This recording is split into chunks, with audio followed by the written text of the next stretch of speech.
pessoal, boa tarde. Nós vamos fazer aqui uma discussão sobre essas páginas do PDF da unidade 2, tá? Só vamos retomar algumas situações referentes ao coronavírus. Lembrando que esse documento foi feito lá no início de metade de abril, início de maio. Então, os dados que são fornecidos aqui, eles estão obsoletos, né, em relação aos dados que nós temos atualizados. Mas aí só para a gente ter um panorama de como isso vai acontecer, certo? E que ele fala sobre que os dados ainda não são tão precisos, né? Que os testes ainda é insuficiente aqui no Brasil, e isso continua, né? Não tem como mudar. E aí nós temos aqui um primeiro ponto a discutir, que não basta verificar o número atual de contaminações e mortes, né? Como o número, porque o número cresce de modo exponencial. Então a gente tem aqui que 500, 1.000, 2.000, 4.000, 8.000, 16.000. Então, a velocidade com que o número de vítimas tem avançado é muito relevante. Então, a gente está tendo aí vários casos, né? E aí, nós vamos responder algumas situações aqui, nessa atividade 1. Perceba o enorme impacto disso, né? Se tivéssemos 500 casos no primeiro registro, ao final desses 22 dias, chegaremos a mais de 1 milhão de casos. É muito impressionante, talvez você não esteja acreditando. Então, eu realizo os cálculos aqui e apresento os dados dos 10 primeiros dias, começando com 500 no primeiro dia, após 2 dias, então nós vamos ter aqui 500 no primeiro dia. Se está dobrando, como foi dito lá em cima, nós vamos ter 1.000, né, depois de 2 dias, aí 2.000, 4.000, 8.000 e 16.000, certo? Então, nós vamos ter aqui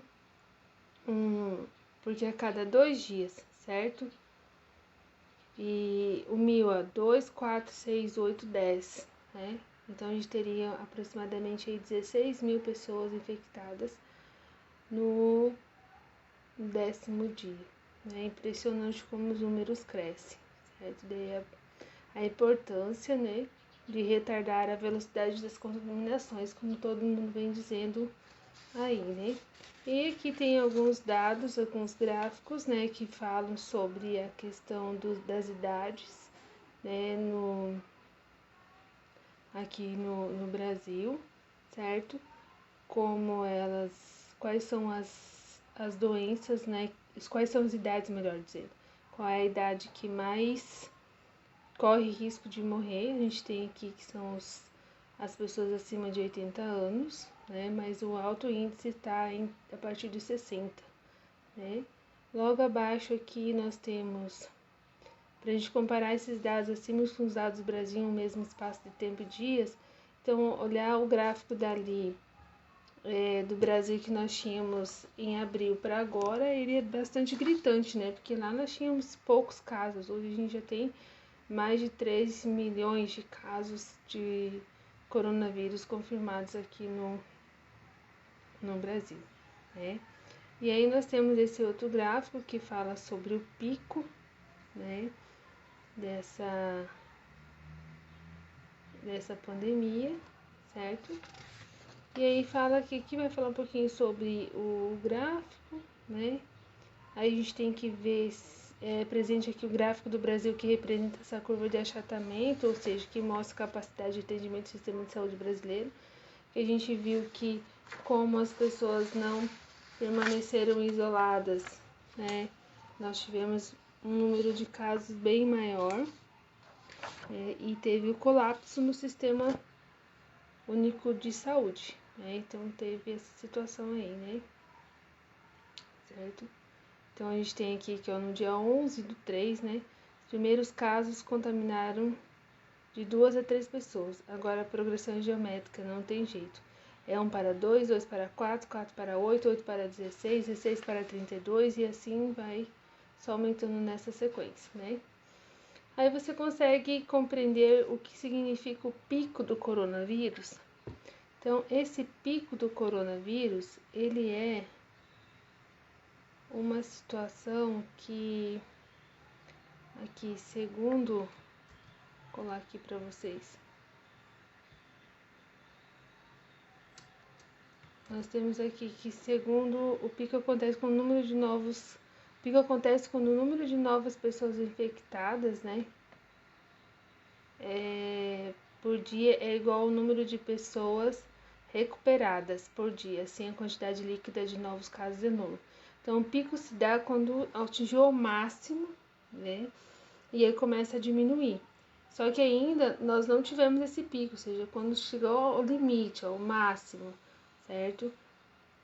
Um pico é um único dia, né? Pois logo depois o número de novos infectados passa a ser menor que o número de recuperados. Então, o número de casos correntes começa a diminuir.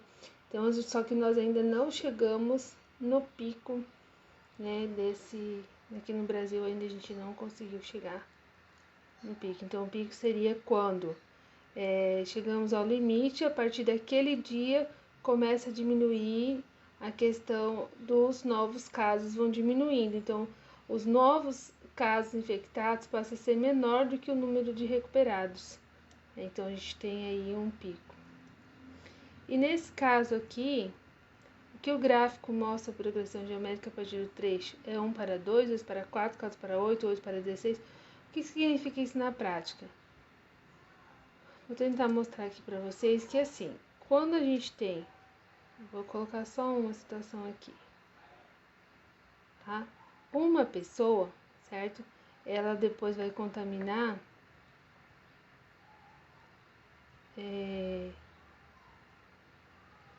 duas pessoas, certo? Então, ela acaba aqui, ó, uma pessoa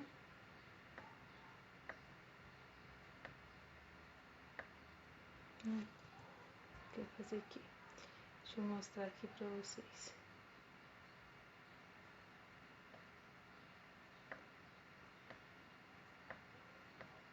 Isso aqui foi. Então, nós temos aqui que essa pessoa contamina essas duas aqui. Essa daqui, ó, vai contaminar mais duas, certo? Então, ela vai contaminar mais duas aqui, ó, certo? E essa aqui também vai contaminar mais duas. Essa aqui não vai. Essa daqui também vai contaminar mais duas, certo? E aí, essa daqui, ó, vai contaminar mais duas.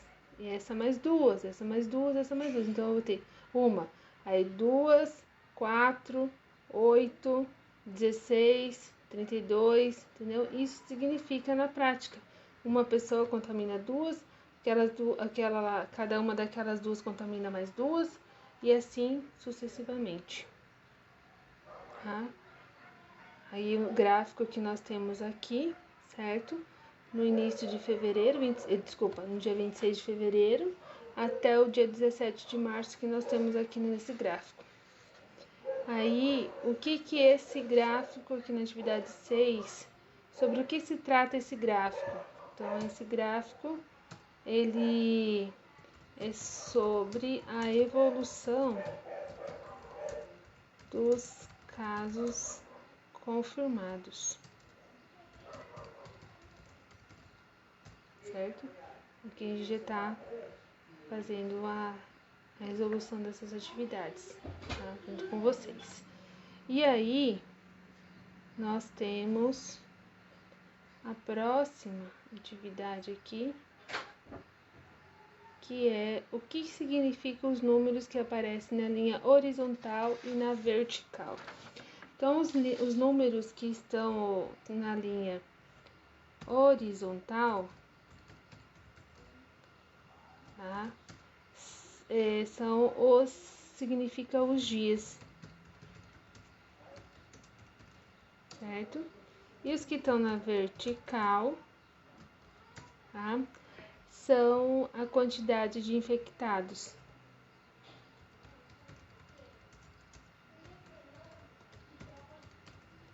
Certo? Então, sempre num gráfico nós vamos ter a linha horizontal e a linha vertical para fazer um gráfico, certo? Sempre temos duas situações envolvendo, uma dependente e outra independente, ou seja, uma função. Toda função tem o seu gráfico, tá? Então, a gente precisa organizar isso, tá? Agora aqui, quando que ocorre o primeiro caso? O primeiro caso ocorre dia 26/2, né? Certo? E quantos casos há em 4/3? No dia 4/3, nós temos 4 casos, certo? No dia 11/3, nós temos 52 casos. E no dia 17/3, nós temos, então, 291 casos, tá? Vocês percebem que dentro de 13 dias, né, nós tivemos aí um aumento de, nossa, muito, né? Muitos porcentos aí, mais de 291 casos em relação ao dia 4, que era 4 casos. Nós tivemos um aumento muito elevado, tá? De acordo... por que você acha que os casos vêm aumentando, né? Desculpa, pulei essa aqui. Por que você acha que os casos estão aumentando? Aqui eu vou deixar aqui uma resposta pessoal, tá? Que cada um de vocês tem uma visão sobre essa situação e talvez não seja igual a mim, então melhor nós deixarmos que vocês respondam pessoalmente. E de acordo com uma pesquisa recente, para cada caso conhecido pode haver 5 ou mais infectados conhecidos.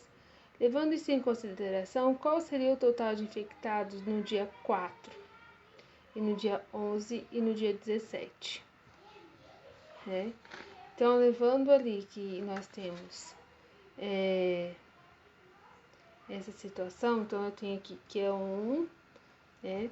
Depois 5, porque tá aumentando cada 5, certo, gente? Aí é 25, ou seja, tá... lá no anterior estava duplicando, né? Aqui nós temos 5 vezes o valor do dia anterior. Então, 125. 125 seria, então, o quarto dia, certo? Aí, depois, nós teríamos 625, tá? E aí, para os demais valores, então, eu teria aqui no 11º dia, eu teria os 5. Deixa eu tentar colocar aqui para vocês. Acho que não vai aqui.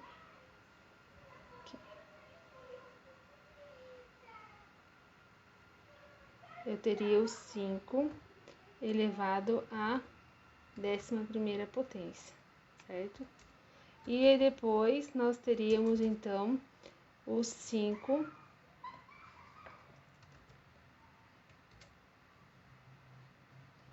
à 17ª potência. Aqui você vai multiplicando, certo?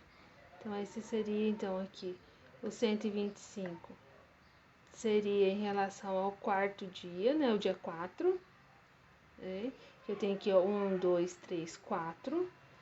E aí, o 11º dia e o 17º dia seria o 5 elevado a 11 e 5 elevado a 17, tá? O que a gente pode concluir com isso? Que esse aumento, né? Que esse aumento é uma progressão geométrica, que é o que nós estudamos nas aulas anteriores, certo? Então, aqui a gente só fez mais um apanhado sobre essas situações aqui que nós estudamos, tá? Vocês só vão preencher ali.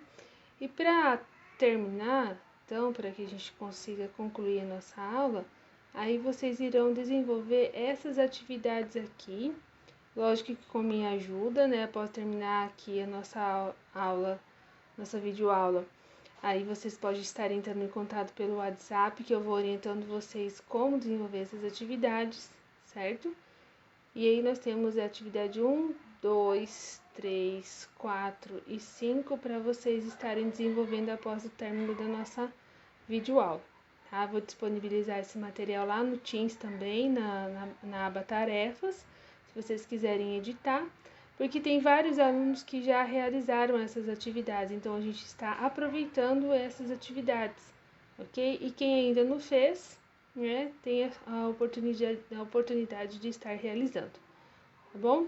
Então, assim que terminar aqui a nossa videoaula, vocês já podem se direcionar lá à plataforma Teams, baixar o arquivo lá na aba tarefa e estar realizando essas atividades.